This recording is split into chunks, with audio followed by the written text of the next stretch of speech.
आमे अच्छु एक गुप्त स्थान रे आम पाखरे अछंती अशोक बाबा एवं जानकी माँ आपण सीधा भिजुआल मध्ये देखुचंती बाबा गोटे बाँ हाथ रे शंखा चूड़ी सब पिंचंती एवं पाउंजी मध्ये परिधान करचंती तांकर पिला बेळु एवं गोडरे मध्ये मुदी माने एक प्रकार स्त्री एवं पुरुषर वेश धारण करचंती ये केबेठु धारण करचंती तांको सहित सीधा सड़क आलोचना करे आपन स्वागत जणी हम चैनल माध्यम बाबा कोन कहबे केबेठु आपण एंती वेश परिधान कले काहे की कले हाँ आर तो कारण बुझा गले बहुत बड़ कहीं छोट पिला बेलू प्राय 16-17 वर्ष 18 वर्ष पाखरु पिला दिन तो प्राय ये राहस गाऊ माँ मान पाखे बसी आम जो गुरु कलु तेणु जे नटवर दास मोर गुरु जे से मत तैयारी कले तले कहले बापा ये राहस शिखु था पाखे बोले हऊ शिखा टे मुझे बही पत्र पढ़े बेस देखे टे पुराण शास्त्र जिनस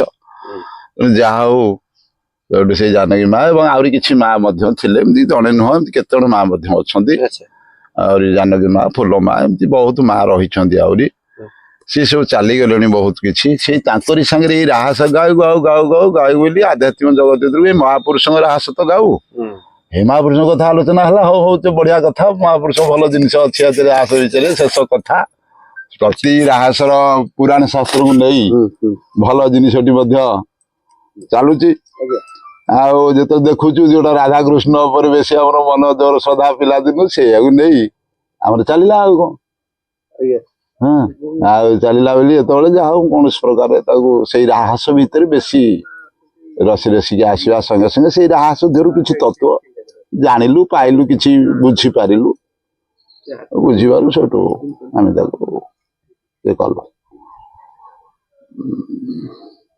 अच्छा से जो बाबा ये जो शंखा चूड़ी आपण परिधान कर आज्ञा कौन पाई यार अर्थटा आज्ञा आज्ञा ए राहस जो गाऊ गोटे भाव तो न आसे तो राहस भाव प्रवीण नहले तो से जिनस आसेनी तेणु आम आंधा भाई थे से भी गाय टे भाव लगा टे भाव लग लग भाव लग लग राधा नल तो कृष्ण को पाइबानी अच्छा आपण राधा राधार भाव टिके लगेदेले है तो कृष्ण पाखापाखि जिनस पाइबा कि अच्छा अच्छा सही आशा नहीं यही आशा लक्ष्य स्थल भितर बहुत किछि भाव परिधान करते आज्ञा आज्ञा जट भी अछि आज्ञा आज्ञा केते बड़ लंबा एति बेले हेई तो छिड़ी जाइला एडे छिंडी जो बिली के उदन रोडे बांध दे जो अच्छा अच्छा अच्छा आ उटे समाधि हे जाई बहुत बड़ जिंस आ उटे समाधि हे एत बड़टा हेतिला से समाधि हे जाई मार भी मध्य बहुत बड़ थिला उटे समाधि हे गला बुढ़ी चली परलानी तापर पुणी तार हे जाई तार ये जो सेंति रही चली चंदी आ अच्छा अच्छा अच्छा आपण जो एठी कोन माने आपण जते आसीले एठी कोन अनुभव होउची कोन कोन लागु नाही एठी आसिया भितरे जाऊ क्षेत्र भितरु कालिया बुदारे थली सेठी कालिया बुदारे तो एठी आसीले टी 12-13 वर्ष कंप्लीट हला विश्व शांति यज्ञ टी करिया पे इच्छा हला विश्व दिन शांति ऊपर लक्ष्य सेठी क्षेत्र ऊपर आसिला यज्ञ करि सारिया परे 13 साली 14 रे एठी की पळि आसिली एठी राजनीति रो प्रभाव टी आमंदरे शूट कलानी है तो टे बेलाइन ना जो आसिक जड़े भक्त ये जगह बुढ़िया मुझे दी गुंठ खंडे 2.5 गुंठ ये मंदिर टी करते गाँ वाला मत कहले मुझे हाँ ठीक अच्छे ये गोटे आश्रम स्थापन करदे ये किसी दिन रही टे आसन करदे टे बसीजा ये बसीगले टे भल हम आते ना पड़े जल क्या पड़े जाए जल कहीं ये गोटे आश्रम बांधा गोटे मंदिर पाखे भल हम भक्त मैंने खुशी हे यही मनोभाव रखी से आश्रम टे जहाँ से भक्त आम विजय बाबू ये गाँव जे मुख्य जे जहाँ से जगह टी दान कर कहले जा बाबा मुझे जगह दे दूसरी आप आश्रम टे बांधतु मंदिर पाखे भल सुंदर लगे टे परिवेश पिला भल लगे बोले हाँ हाँ निश्चित बयस पाखापाखि हाँ बयस बोधे 65-66 पाखापाखि लगे अनुमान करुच्ची बयस माँ को 100 धरी जाई कि 100 डेई जाई बोली हम अनुभव कर माँ भी पैता पकईचन हाँ हाँ हाँ हाँ हाँ हाँ मोर जा मोर आ जने गुरु भाई काली आसीबो सी भी से डॉक्टर का अच्छा माँ कर भी जटा एबे भी अछि हाँ एबे जटा अछि ततई ओ लाहिगिरी समाधि हे कि 2 थर हलानी बुढ़ी रो थरे काटी बेला चाली पैलानी बुढ़ी माटी जटा टी देखबा ओ डी जटा टी देखेलो जटा से जो जटा देखेले छानिया अच्छा अच्छा ये मां को जटा हां हां एबे आसीरी बड़ बड़ हे रानी हां से जो जटाटा थिला ସେଟାକୁ ସମାଧି କରିଦେଇଛି କାଳିଆ ବୁଦାରେ। ଆଚ୍ଛା ଆଚ୍ଛା ଫେର ସମାଧି ନଦୀ କଚିରେ ଏଡେ ବଡ ହଁ ନଦିଆ ବାଟା ନେଇ ରଖିଛି, ସେ କାଲି ଆସିବ ବୋଧେ କାଲି। ହଁ ଆପଣ ଜଟାକୁ ନେଇ ରଖିଛନ୍ତି? ହଁ ସେ ନେଇ ଖଣ୍ଡେ ରଖିଛି ସେପଟେ ପାଠରେ। ଆଚ୍ଛା ବାବା, ଏସବୁ କଥା ତ ସରିଲା, ଭବିଷ୍ୟତ କଥାକୁ ଯଦି ନେଇ କହିବା, କଣ ଆଗକୁ ପରିସ୍ଥିତି ରହିଛି? ଲକ୍ଷ୍ୟ ତ ପରିସ୍ଥିତି ତ କିଛି ଆମର ଯେତିକି ତଥ୍ୟ ଭିତରୁ ଅନୁଭବରେ ଯେତିକି ଜାଣୁଛୁ ଯେ କିଛି ବିଶ୍ୱ ପାଇଁ ତ କିଛି ଜଟିଳ ବାଟକୁ ଯିବା କଥା ନାହିଁ ବା ହବା କଥା ନୁହେଁ। ଯାହା ଲେଖା ହେଇଛି ସବୁ ପିଣ୍ଡ ବ୍ରହ୍ମାଣ୍ଡ ତତ୍ତ୍ୱ। ମାଳିକା ହଉଛି ପିଣ୍ଡ ରିସର୍ଚ୍ଚ ହେଲେ ବ୍ରହ୍ମାଣ୍ଡକୁ ସେଟା ଲାଗୁ ହୁଏ। ପିଣ୍ଡରେ ଯାହା ବ୍ରହ୍ମାଣ୍ଡରେ ସେଇଆ। ତେଣୁ ସେଟା ଯାହା ଲେଖିଛନ୍ତି ତାଙ୍କ କଥା କେବେ ବାକ୍ୟ ଭୁଲ ହବ ନାହିଁ, ଅନ୍ୟଥା ହବନି କେବେ। ସେଇ ସୁଇଚ ଟା ମାରି ଦିଅନ୍ତୁ। ଆଉ କଣ ଘଟଣା ହବ? ଘଟଣା ତ ଯାହା ଆମେ କିଛି ତ ମାଳିକା ଉପରେ ରିସର୍ଚ୍ଚ କମ୍, ତେଣୁ ଯାହା ଆମ ରାସତତ୍ଵ ଭିତରୁ ଯେତିକି ମାଳିକା ତଥ୍ୟ ନେଇକିରି ଯାହା ଅନୁଭବ ଆମେ କରୁ। ଆଜ୍ଞା 26ରେ କିଛି ଘଟିବ ବୋଲି ଯୋଉଟା କହୁଛନ୍ତି, କିନ୍ତୁ ହୟତ ଯୋଉମାନେ ରିସର୍ଚ୍ଚକାରୀ ହୟତ ତାକୁ ଅନୁଭବ କରୁଥିବେ, କିନ୍ତୁ ମୋ ଅନୁଭବରେ କିଛି କାହିଁ ମତେ କାହିଁ ସେମିତି କିଛି ଲାଗୁନି। ଯଦିଓ ବି ଅଛି ତ ଏମିତି ତ ପ୍ରାୟ ସବୁବେଳେ ବିପଦ ଲାଗିଛି, କୋଉ ମସିହାରେ ନା କେତେବେଳେ ବିପଦ ନାହିଁ। ବର୍ଷା ପବନ ମେଘ ସବୁବେଳେ ପାଇଁ ଅଛି। ପ୍ରାକୃତିକ ବିପର୍ଯ୍ୟୟ ଯୋଉ ଭଳି ଭାବେ ଅଛି ସେଇଭଳିଆ, ମାନେ ସେଟା ତ ଅଛି ନିଶ୍ଚିତ, ଆପଣ କହୁଛନ୍ତି ସତ୍ୟ। କିନ୍ତୁ ଆଉ ଗୋଟେ କଥା ଜଣା ପଡୁଛି କି ମାନେ ବଡ ଧରଣର 2026 ରୁ 28-29 ପର୍ଯ୍ୟନ୍ତ ବିରାଟ ଘଟଣା ଘଟିବାକୁ ଯାଉଛି। ସେ କଥା କେତେ ଦୂର? ପ୍ରାୟ ସତ୍ୟ ହବ କିଛିଟା ବହୁତ କିଛି। ନିଶ୍ଚିତ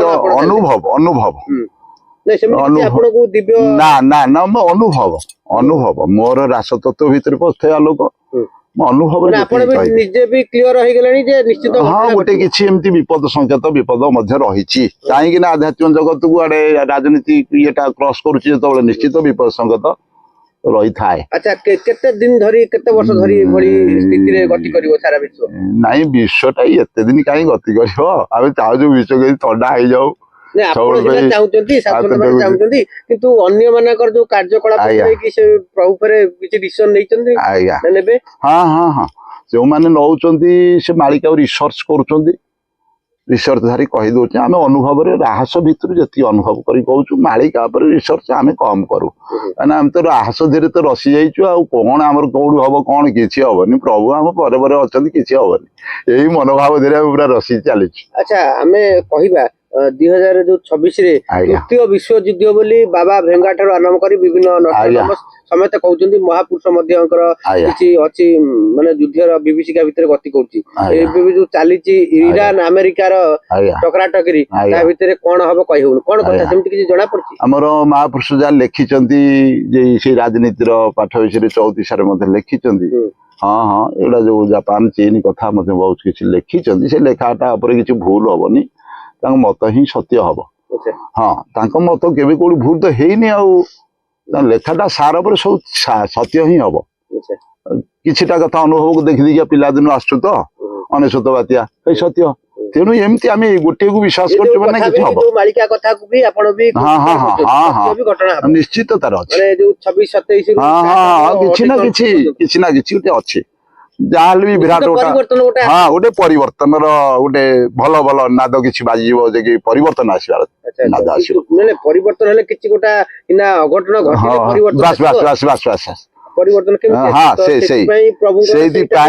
ସେଇଥିପାଇଁ ସେଗୁଡାକ ଆମର ପଞ୍ଚଭୂତରେ ଯୋଉ ପ୍ରଳୟ କଥା ହବ, ଆପଣଙ୍କର ଯୁଦ୍ଧରେ ହବ। ପଞ୍ଚଭୂତରେ ତ ପ୍ରଳୟ ହଉଛି, ଆଉ ହବନି ଆଉ କଣ? ପ୍ରଳୟ ତ ହଉଛି, ଆଉ ପ୍ରଳୟ ଚାଲିଛି, ସାଡେ ପ୍ରଳୟ ହବ। ଏଇ ଗୋଟିଏ କଥା ସାର, ଆଡେ ପିଣ୍ଡରେ ଯାହା ବ୍ରହ୍ମାଣ୍ଡରେ ସେଇଆ। ମା କଣ ଜଣା ପଡୁଛି ଯୋଉ ମାଳିକା ତଥ୍ୟ ଉପରେ ଏ ଦେଶ ଖବର କଣ ଜାଣୁଛ? କଣ ଆଗକୁ ହବ ବୋଲି ଜାଣିପାରୁଛନ୍ତି? କୁହ। ଆମେ କିଛି ଜାଣିନୁ। ତଥାପି କଣ ଲାଗୁଛି କଣ ଲାଗୁଛି ତମକୁ? ଆମ ବେଳ କଥା କଣ ଆଉ କିଛି ଅଛି? କିଛି ନାହିଁ। ତଥାପି ଆଉ ଯାହା ନାଗୁଥବ ଜାଣିପାରୁଥିବୁ, ଯାହା ନାଗୁଥବ ଇଏ କଣ ଏଇଖିଣି ସତ ଚାଲିଛି, ସତ ନୁଚିଲାଣି। ମହାବଳ ବାଘ ମିଛ ଠିଆ ହେଇକିରି ରୂପ କାନ୍ତି କର୍ମ କାମ ସତ ଏଇଠି ନାହିଁ। ଆଉ କଣ ଆମେ ଜାଣିବୁ? ଆମ ପରିଚୟ ଲୋକ, ଆମ ସଙ୍ଗୀତ ଲୋକ କିଏ ସତ? ଆମେ ତ ତାକୁ ପାଇଲୁନୁ। ସେଇଭଳି ଛୁଆ ଗୋଟା ଆମ ସାଙ୍ଗରେ ପରିଚୟ ଆଡେ ଆଡେ ହଁ କହିଦେଇ ସାଡେ କହିବ ତାଠୁ କଥା ଆଣୁଥିଲି। ଘଟଣା ଏମିତି ଘଟିବ ବୋଲି କି ବର୍ଷ କି 2 ବର୍ଷ ଭିତରେ କିଛି ଜଣା ପଡୁଛି କି?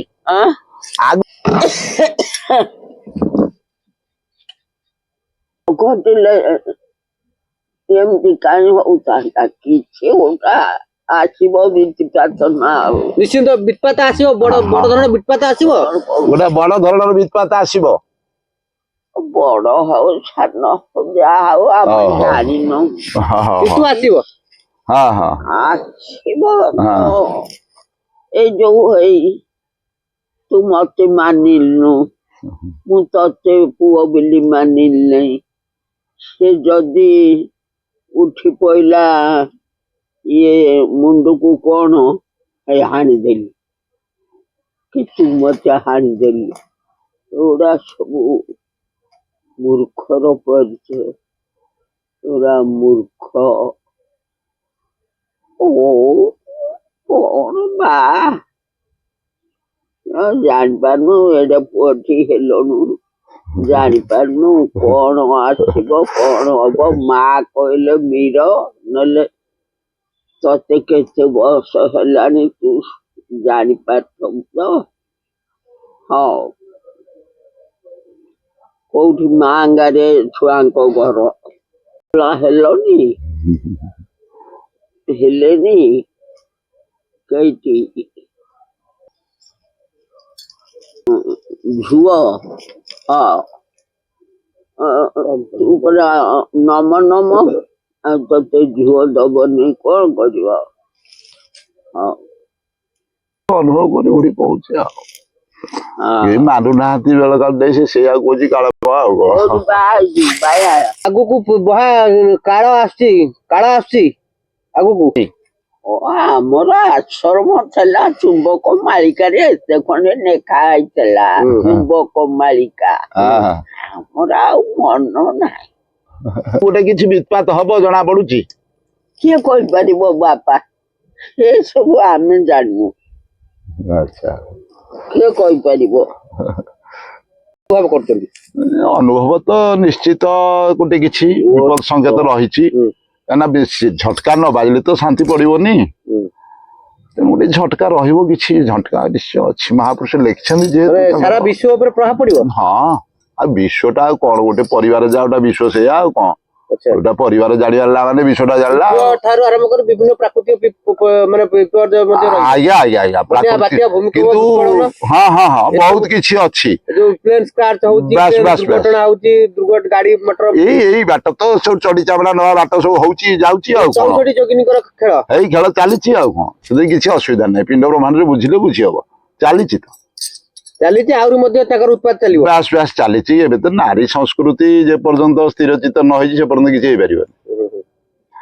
ନାରୀ ସଂସ୍କୃତି ତ ବର୍ତ୍ତମାନ ତ ବିଡ଼ମ୍ବନା ଭିତରେ ରହିଛି। ଆଉ ବିଭ୍ରାଟ ନ ହବା ମାନେ କଣ ଅଛି ଯେ ଆମେ ଜାଣିଛୁ ନିଶ୍ଚିତ ବିଭ୍ରାଟର ତଥ୍ୟ ରହିଛି। ଏଇଟା ହିଁ ସତ୍ୟ। ଜୟ ଜଗନ୍ନାଥ। ହଁ।